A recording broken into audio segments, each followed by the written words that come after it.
My name is Kyagulanyi. My real name is Kyagulanyi Robert. I always keep complaining that my musical stage name slowly but surely overtook my real name. However, I'm consoled because it's much easier to pronounce. So please call me Bobby. I strongly believe that I shouldn't be the one here, especially if in the room we have my extraordinarily strong wife, Barbara Kyagulanyi.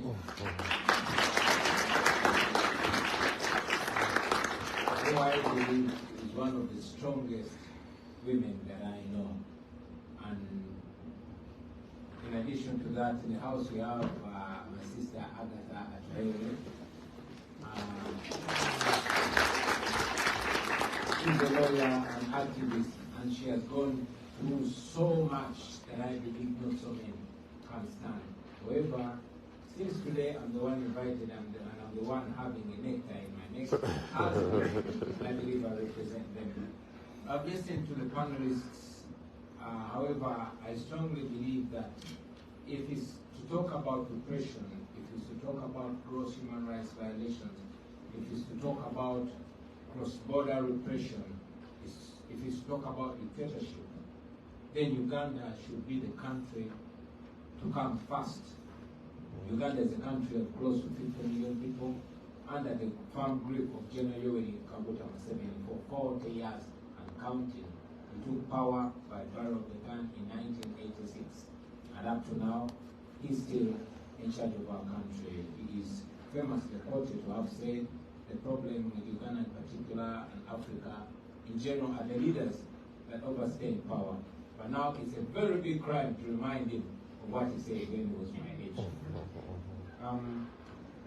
I am here not on invitation, not voluntarily. I'm here because I ran away, I escaped from my country.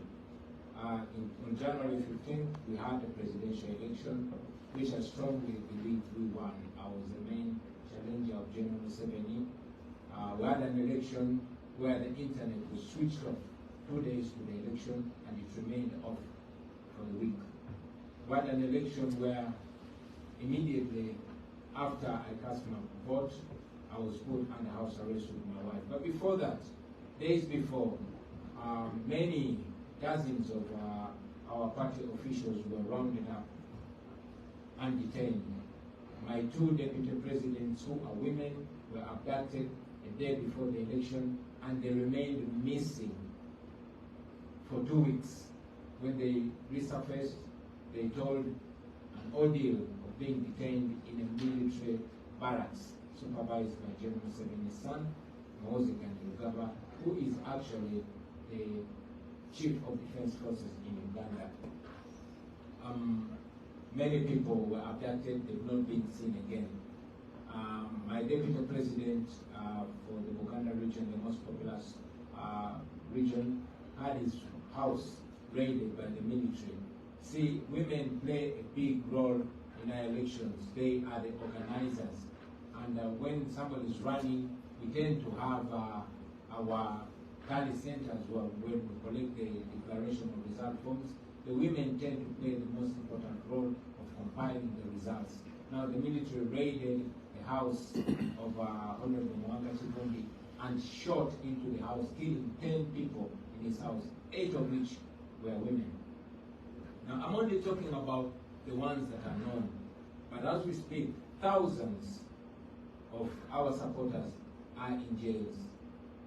The difference between 2026 and 2021, because I ran in 2021 as well, is that in 2021, there was still a semblance of cover-up. However, in 2026, because the son of the president, who also doubles as the Chief of Defense Forces, the Army Commander, does not pretend to be a good dictator. He will kill people, and he will take pride in it. He will post on social media about it. He was proud to post that I have killed 24 of National Unity Platform, which is the political party. I've killed 24 of NUP members, and I'm so I'm looking forward to kill the 25th, which I want to be Bobby. Now Bobby is me. He ordered for my execution, and indeed my house was raided on the 16th of January, and I was lucky because we had gotten some good lessons in 2026. I played James Bond and escaped from my house. Yeah, it would be funny if it was inside. You know, I left my house a few days later. My house was raided again because my wife remained under house arrest. This time, the soldiers broke into my house, only men. They beat up my wife so bad and my other family members, they stripped her naked. Meanwhile, they were filming. And like I said, the son of the president, who also is the commander of the military, takes pride in torture, especially torturing vulnerable people like women. He was proud to post the image of my wife subdued on the floor with soldiers with guns. And he said, yeah, this is the picture when he captured Kabobi's wife, and she was forced to tell us where the husband was. I remained on the run. I mean, so much of that. It is not only happening with my wife. He abducted my bodyguard and long-term friend Eddie. We looked for him for 2 weeks. We complained everywhere until in the middle of the night he tweeted and said, don't look for him. I'm holding him in my basement and I'm teaching him Nyankole. Now, Nyankole is the language of the tribe where General Museveni comes from. And indeed, when Eddie showed up, he was all shaved, beaten, but unfortunately, when he was taken to court, he was not given a chance to go to the ICU in hospital. He was thrown in jail and is still in jail. Now, these stories have gone on and on and on and on and on.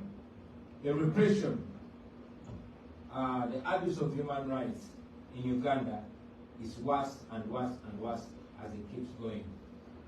When people talk about the same, I understand when you talk about Tanzania, in Kenya, but like Trevor Noah one time joked, said in Uganda, it is worse. What makes it even worse is that those that we look up to are not looking for accountability. I like that Yino talked about it. It is not accountability and justice that is looked for, but political settlements. No wonder so many political players are silenced or compromised. We have what is supposed to be the highest moral body, the Interreligious Council. Now, the Interreligious Council comprises of religious leaders, leaders of all the religious sects that come together in what is supposed to be a moral body. They went to my house when I was being looked for, when the son of the president was tweeting every day, giving me 48 hours to show up or you'll find me and kill me, ordering soldiers to look for me everywhere and kill me. Again, my wife and family was under house arrest. They did not have food because nobody was allowed to go in my house or come out of my house. But when the Interreligious Council went to my house, what they were asking my wife to do, number one, there were two things. First is to warn me not to destabilize the country. And two, asking whether I'm willing to sit down with General Museveni. And I've said it many times, that we are not disagreeable to dialogue, but not transactional dialogue. And also reasserting ourselves that it's only free people that negotiate, and our action and what works for our country and individual. Now, this has also been a big problem to us. We find ourselves in the United States and not in any country in Africa. Why? Because we believe that it is countries like the United States that wield power and influence over authoritarians like General Museveni. We are aware that for a long time the United States was giving up to $1 billion annually to Uganda in security cooperation. So we have always been requesting not just the United States but other developing partners like the EU and the UK, that this aid should be conditioned to values that we all profess: democracy, human rights, and the rule of law. Unfortunately, it has many times played up as if the US and other development partners are only interested in diplomacy and not democracy. And that we believe that the more we and you friends echo that desire, that is what's going to work. Many times the US seems to be persuaded by security cooperation, but not democracy, not the promotion of human rights, which is very disturbing in our case. Now, Professor mentioned it in the case of Tanzania, that in Tanzania, the citizens look at the government like a parent. I wish we could look at the government like a parent, but for us, the government in Uganda is looked at, in fact, the president is looked at as a king, and we are subjects. And the son of the president plays it right, because he's not shy to go on social media and say, well, I cannot wait for Zay to step aside so I can take my inheritance. For clarity, I would request some of you, and I think I'm promoting you, please go and follow Muhozi and Yusaba on Twitter. That will help us, to speak less, because he helps us. He puts everything, and whatever he tweets, we believe it is in many ways their dinner table talk. Now, talking about trans-border repression, transnational repression. In the yesteryears, when people were struggling for freedom and for democracy, particularly in Uganda, they would run to Kenya, they would run to Tanzania. But when I was running out of my country, I could not board a plane in Kenya. I could not board a plane in Tanzania. I had to run as far as 3-4 countries away, because General Museveni is more like the godfather of the region. Dr. Kizza Besigye, the guy who mentored us and a veteran freedom fighter and political activist and opposition leader, was picked from Kenya. He was abducted from Kenya by the Ugandan security. He was driven across the border in a car trunk and only showed up in Uganda in a military court. This has happened many times. My sister Agatha is here. My brother from Kenya, Boniface Mangi, faced the same plight when they went to stand with our brother Temurisu in Tanzania. This goes on and on and on and on. What I feel is causing this is the inaction and perceived complacency by those that are supposed to be moral big brothers. Kenya used to be safe. Tanzania used to be safe. I want to believe that because the leaders there seemed to expect repercussions when they abuse rights. But General Museveni in Uganda has emboldened all other leaders to abuse rights with impunity because they see him get away with it. This is a guy that has been in power for 40 years. This is a guy that massacres citizens with reckless abandon. This is a guy who has a son that will threaten even other countries. When he threatened to invade Kenya and capture its capital in 1 week, the father, who is the president of Uganda, came out and publicly apologized to Kenya. But the following day, promoted the son. When the son tweeted an image of a tortured political activist, the following day, he was made the commander of the military in Uganda. So impunity, injustice, and gross human rights violation and crime is rewarded in Uganda, and Uganda gets away with it. I want you to imagine a situation where the chief of defense forces tweets having killed 24 political opponents and tweets that he orders his military publicly to look for the presidential candidate that is challenging his father and bring his testicles. I apologize for my crude language, but he tweeted and ordered that my testicles should be delivered to him.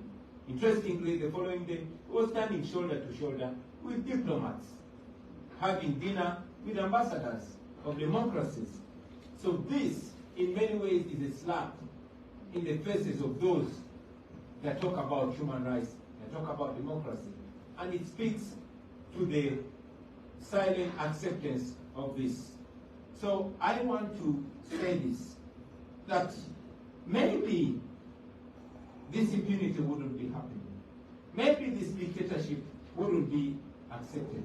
And maybe these authoritarian leaders would not be behaving like this. But because their actions are seemingly acceptable by the inaction and by the blind eye that is given to them, then it keeps growing. Now, abductions are the order of the day in Tanzania, they're the order of the day in Kenya. Don't be shocked when they are the order of the day in other countries. I could have gone on and on and on and on, but maybe I'll stop here. And I like to make my conversations interactive. I apologize, I'm still healing from that recent trauma. I tend to pinch myself to make sure I wake up from the ordeal and confirm that I'm surely out of Uganda, because I had to escape from my own country.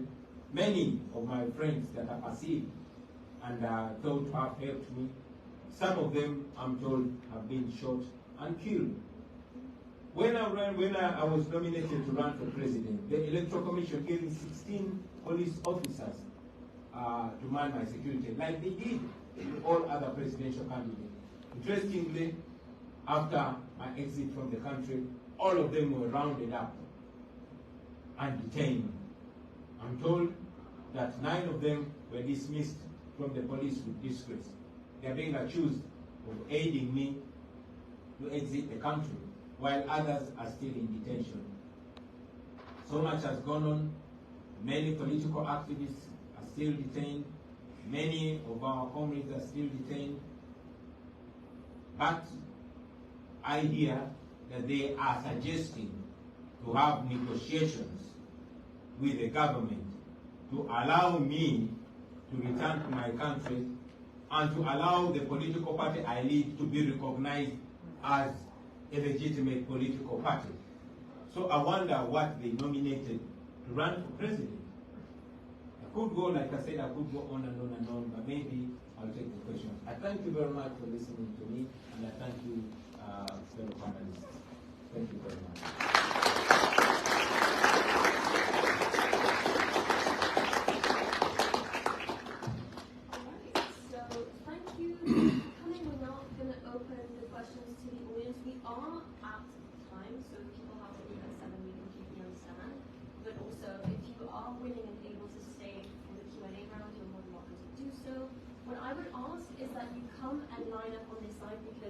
If you are in the crowd, the panelists online can unfortunately not hear you unless you have a mic.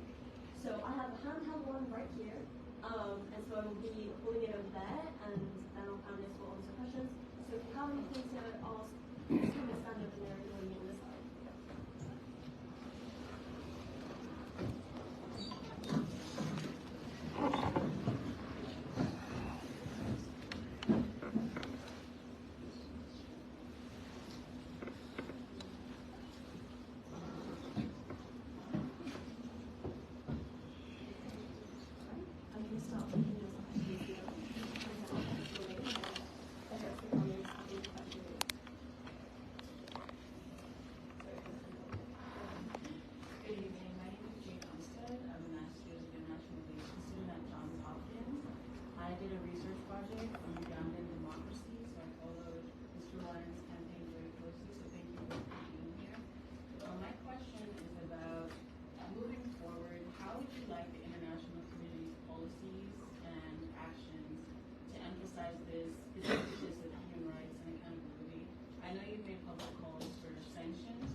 Would you prefer that we just ask all the questions at once and then we answer them? Yeah, okay.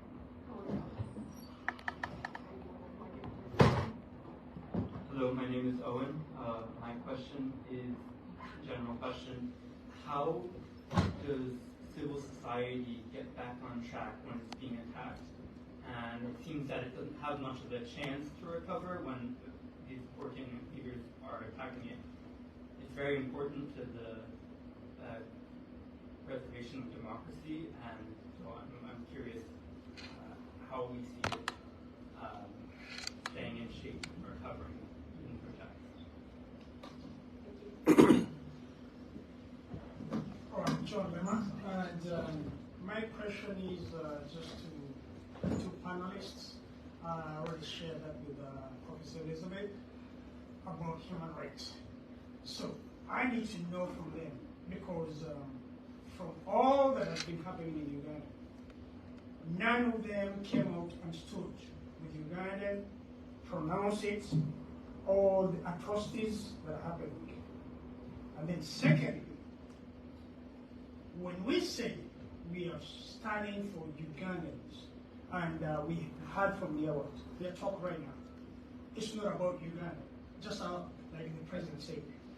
It's about Kenya, Rwanda, Ethiopia. But right now, it's about Uganda. And that's the reason we're here. But they haven't mentioned anything concrete about Uganda. Do they stand for that? Or they have their agendas? Because human rights is supposed to be standing. Because what I told Professor Elizabeth, our own chairperson came out and said it's above my what? Limits. Because I can't handle this, they threatened my life. So I'm not going to speak. The only person I know that spoke about human rights in Uganda, and I know the president knows, he was called Tom Buruku the late. He used to live actually right next to you, the water floods, the white floods. So he came out and told the president, I am not going to stand with you. So I'm asking all these representatives, what are they doing? Because all they do is pretense. We are tired of pretense. So I will need to listen to what they say. Thank you.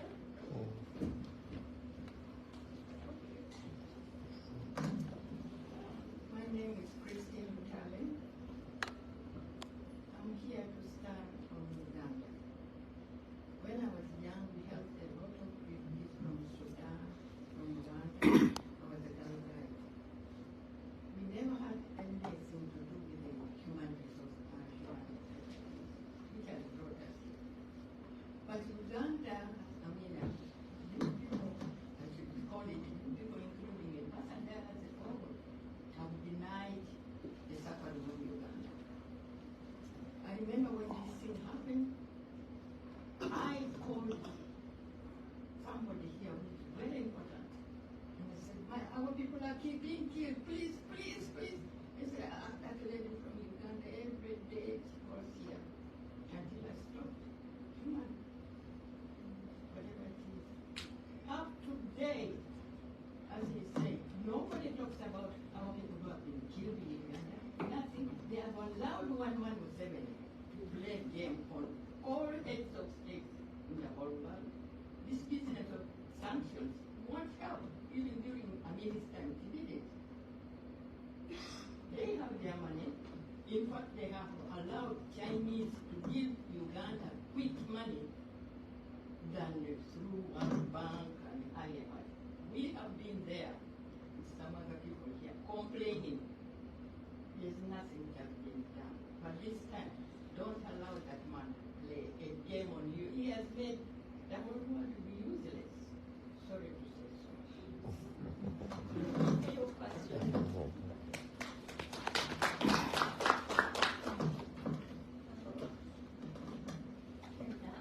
Okay, yes. Hi, my name is Janelle Jim. I'm a senior here in the Elliott School of International Affairs.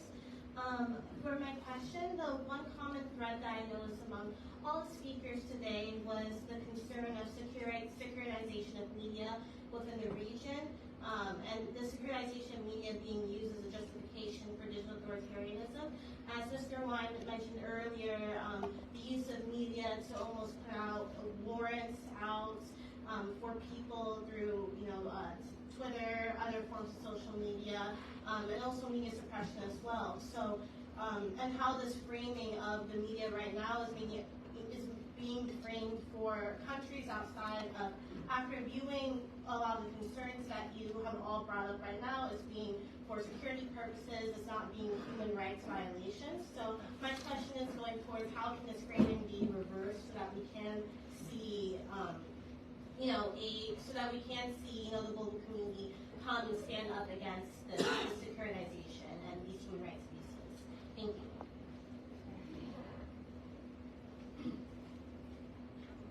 Hello, my name is Mary Abdul. I'm an advocate from South Sudan.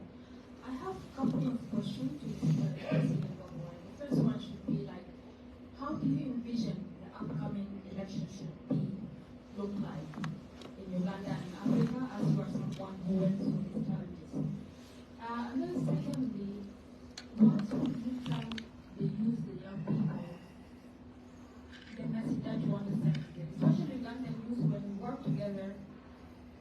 I think most of the African youth, they get used to work with communities, what youth through challenges, and they have a lot of talent. So how can they break these barriers? And I wanted to go further than that also, the role of the diaspora. How can the diaspora help in these transformations of democracy in Uganda? And also my last point is, like, you went through all these challenges, what gives you hope? Thank you. I love the last part of the beginning, but that's some pretty positive points. Go ahead. All right, my name is God Bless. My question is directed to Kyagulanyi. So I've heard about you before today, and someone spoke to me while you coming, and I was asked a question. I said, I really don't know much about you other than the fact that you were struggle. But Mr. Bobby, what is your political, economic ideology? Say you become president in Uganda today, what will change? What sort of economy would you build for Ugandans that would, bring prosperity beyond what is currently happening? Because I can tell you this, that as much as many diasporans want to support people like you and the international community that you rightly called out, if they cannot see their interest in your ideology, both economically, it is going to be difficult to really back you all the way. So, are you a capitalist? Are you a socialist? What are you, beyond the fact that you want political power?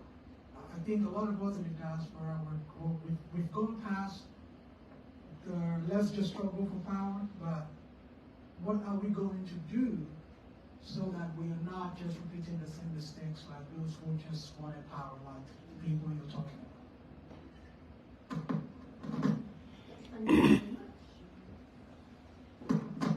Thank you so much for having us here today. Yeah, I think after these two gentlemen, we're going to have the questions for now because we have quite a list.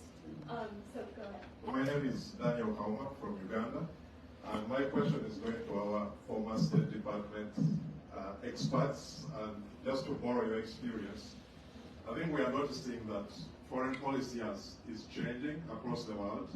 It's becoming very transactional. And that puts oppositions like ours in Uganda at a disadvantage when current regimes can get away with atrocities. If I can offer you minerals, if I can offer you access to oil, if you can accept admitting deported migrants, and so forth and so forth.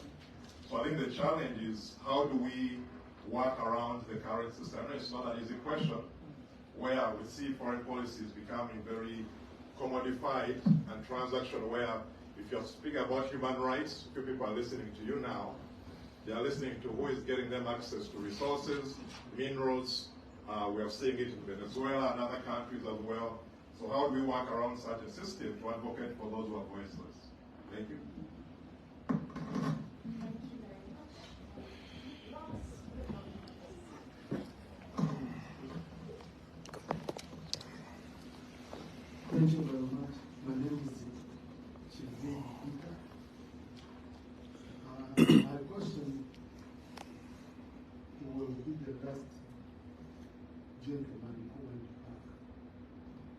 because at this time I don't think Uganda will be looking for any economic.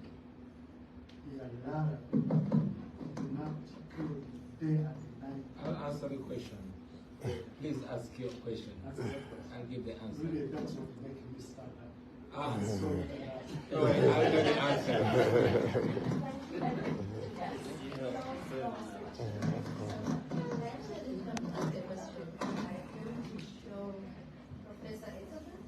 Was talking about people that alleged have been tortured in Tanzania, and I am here. I am one of them. So I just came so that people see we did not allege. I still live that. My feet have never healed because of the torture. And we filed a case in the East African Court of Justice. We filed a case everywhere. And the international community let us down. You know, good for me is I do not expect so much in the international community. I expect so much in the people of Uganda. So I don't have a sense of entitlement on the international community to help us. I just also hope that you stop pretending that you are going to help when there's no help. And I'm sorry for saying you. I'm not meaning people here, but I'm saying that that's how the international community looks like. If what we said about Tanzania had been taken into consideration, because we came out after the torture, after being threatened that if we speak we will be killed, and we said we're going to speak so that it stops with us. That's what we at least expected, at the very least. If that had been considered, 10,000 people wouldn't have been massacred in Tanzania. But it was. So I am here so that you see that I am the one living that right now, and I am still living it. Thank you. All right. Very low list of questions if you want to go ahead and start answering them. Sure, thank you very much. The first question was, what would we want the international community to do? And I'm very glad my sister Agatha answered it. We are not asking you to come and save us. We are asking you to stop funding our operation. It is the American taxpayer that gives Museveni those millions of dollars. We are willing, and indeed we are trying to fight against oppression, but we cannot fight against $1 billion every year. We cannot fight against the French guns, against the tear gas that comes from the Europe and all that, you know. We want to free ourselves, but we are fighting against a power that is behind a dictator. In the late 80s, it is until the United States denounced the apartheid government that apartheid failed. Otherwise, even Nelson Mandela was declared a terrorist by Margaret Thatcher. So, the dictators in Africa would not be surviving if they are not being supported by the West. Idi Amin was supported by the West until the West got his hands off him. The same was with Gaddafi and others. So, we are asking the international community to stop, first, three things: stop funding the oppressors. Or at least, if you are to have cooperation with African countries, particularly with Uganda, at least put conditions on that aid. Conditions like respect for democracy, respect for human rights, and respect for the rule of law. I think that is not too much to ask for. We are always mocked by the propagandists of the dictators back home. Every time we come here, we don't come here to ask for money. When they are being funded by the Western countries, they call it cooperation. When we come to the Western countries to demand that conditions are put on that aid, they call us Western puppets. So we are asking they should stop funding our operation, and they should use their moral tools that they have. Tools like sanctions, tools like the Global Magnitsky, and also disassociate. I've not seen an American president standing shoulder to shoulder with the European dictator Lukashenko. What Museveni does in Uganda, if it was a European president that does it to European people, I am sure that leader would not be in power the following week. then why is the standard of human rights in Africa put at a lower standard? For lack of a better word, that is racism. So let the standard of democracy in Africa, let the standard of democracy, the standard of human rights in Africa be measured at the same standard with Europe. That is not too much to ask for. Somebody asked me, how can civil society be enabled to function? I wish my sister Agatha would help me answer that, because she's more vast in that area. Maybe at the end, I will humbly request her to help me answer that question. And how can the media be framed better to focus on human rights abuse? That's a very good question. The media, in many ways, and I'll talk in the case of Uganda, the media is owned. Almost all radio stations are owned by either a minister or an army general or somebody well positioned. And even those that are not owned are intimidated. We have a radio called the Central Broadcasting Service. It is owned by my kingdom. But I cannot be posted on that radio because Museveni threatened them. In 2009, he took away their license, and they spent more than 15 years operating without a license. So that means that even those radio stations and TV stations are controlled and governed and intimidated. Thanks to the generation that we live in, we have social media. And it is social media that is helping us. No wonder Facebook is now banned in Uganda. Under the hate of Facebook, you know, in Uganda, like nowhere in the world, they introduced social media tax. Have you heard about social media tax? Well, it was introduced in Uganda. So we survive on the internet. We, for lack of a better word, smuggle the truth out of Uganda using social media. And because it's a creative generation, we tend to, you know, find other creative ways. How can youth play a better role? Get involved. Fold your sleeves and get involved. This that we are doing for the generation to come, because we don't know how long we are going to live. We have seen anybody, especially in Uganda, who tries to stand up to a dictator ends up either in exile or in prison or dead. But we do it nevertheless, because we know that what we do inspires others. You take out one, others rise. You take out basically Bobby Wine rises. You send Bobby Wine to exile, others rise. So pick a leaf, young people, and do what you have to do. After all, it is your future. I mean, yesterday I was a young man. Now I'm 44. I was a baby when Museveni came. I was 4 years. Now I'm almost a grandfather.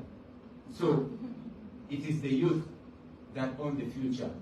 And to those in the diaspora, you have nothing like an excuse. You are safe. You are in safe government. All nations that have been liberated, their diasporas have played a very, very fundamental role. So get involved. Again, the same young man asked, what gives you hope? What gives me hope? History. History teaches us, yes, the young lady. Thank you. History teaches us that oppressed people have never and can never be oppressed forever.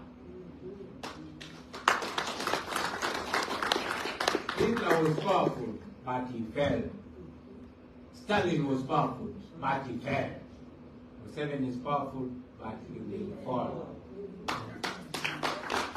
So that alone keeps us going, knowing that history is on our side, knowing that what we are doing is right.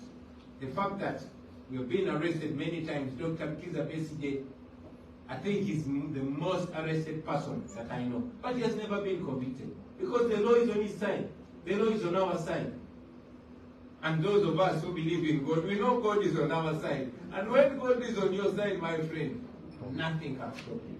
So that alone gives us hope and keeps us going and going and going and going. Now there's some intellectual young man who asks, what is your economic, political ideology? I think,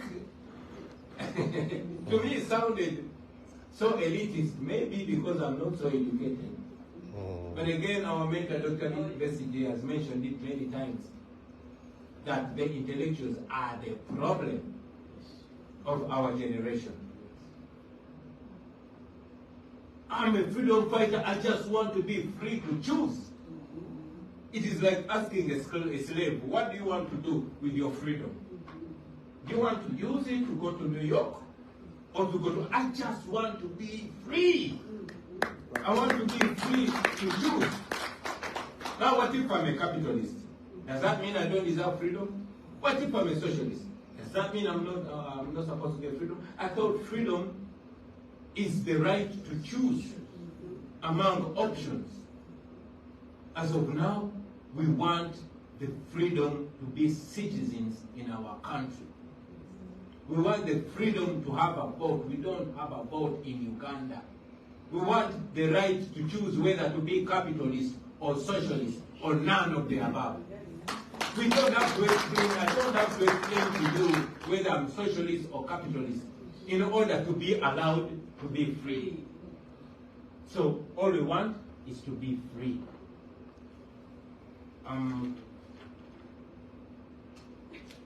Yeah, I think that was all. May I ask my sister Agatha to please answer the question of civil society, because she's the expert on that. Thank you. I don't do that. Before you start this, Agatha, I'm just going to say that because we're about half an hour over time, we're going to hard stop it at 7:30. So after your answer, any questions? It's just a simple question. I think it was about civil society, what it should do or can do. Civil society in Uganda is not allowed to do anything. 2 months ago, in January, 10 civil society organizations, including the one I work with, were suspended by the government because they did not want us to document anything regarding the elections, not the violations, nothing. That was followed by the Is it okay? I want to keep record straight. She said this was shot 8 times, 16 times. Can I ask to put the record straight? Tundulis, she said Tundulis was shot 8 times. It was 16 times. I mean, space in Uganda has been shrinking very, very gradually in the last 6 years, especially financially. They started by sending out the Democratic Governance Fund, the European fund that was funding civil society in Uganda, and I think that was in 2021, because President Museveni, anyone that writes the law that the government is doing is viewed as subversive, so they told the NGO was funding and just it was recently, everyone that was funding civil society organizations that are political, especially those in the civil liberty space, was threatened by President Museveni's son with deportation. In fact, two diplomats were deported in the run-up to the election. One, a German from GIZ, another from GW. So that's what it has been. It's worse now. When they speak about President Museveni's son, I don't think Mr. Wine, like you guys call him, I do not think he explained enough that he's the one in charge. He's the one calling the shots now. So what happened was, I think some of the atrocities that Bobby mentioned here didn't include the atrocities out of Uganda. There's a UN report about the atrocities of the UPDF, the Ugandan army in South Sudan. In DRC, they were forced, I think, to go out. So that's what's happening. And when it comes to us that are operating within that context, you will just remain with a few that have stood firm and said whatever comes, that goes up to you. And I don't blame those that have said, this is not worth it. I almost died in Tanzania and I spent 3 months or 4 wondering if it is worth it. Struggling to continue this fight, wondering if it's worth to leave my children there because no one is helping, not our governments, not neighbors, not the international community or the international world order. We have the UN, we have ICC, we have everything, but it's not coming to us. So I understand why some civil society organizations right now as I speak are trying to negotiate with the government to beg them to reopen, and so that means that they will do whatever the government wants them to do or whatever the government doesn't want them to do. I think summarily that's all I can say. Thank you.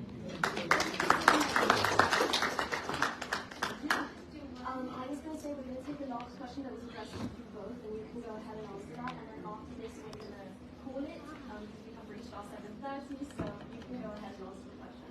Thank you, and I really want to say for Ms. Agatha, who just spoke, I have not recognized you in the audience, but your story is incredibly profound, and your courage is so notable.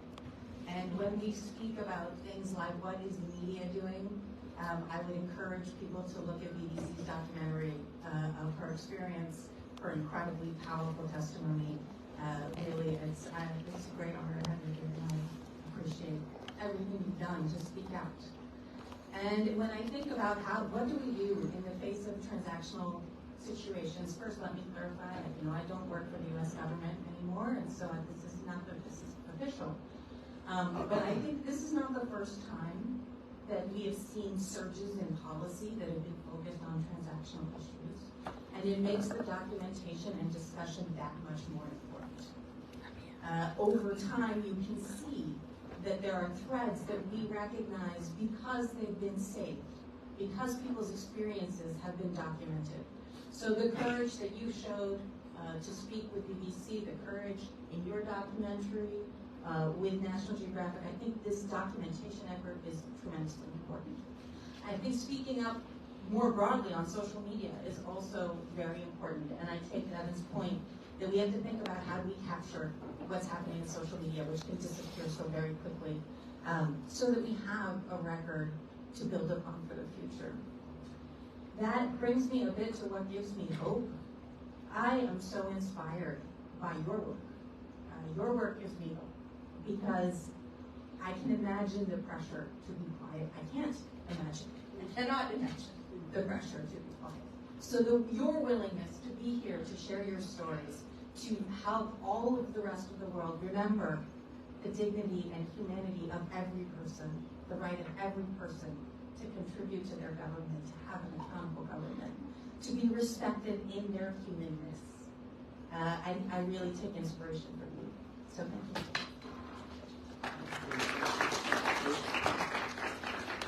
Alright, before people start rushing down really quickly, I just want to thank all of our panelists and our guest speakers for coming, for sharing their insights, all of their perspective, and for telling us a little bit about their personal experiences in the case of Mr. Wine, as well as their perspective on various really salient issues.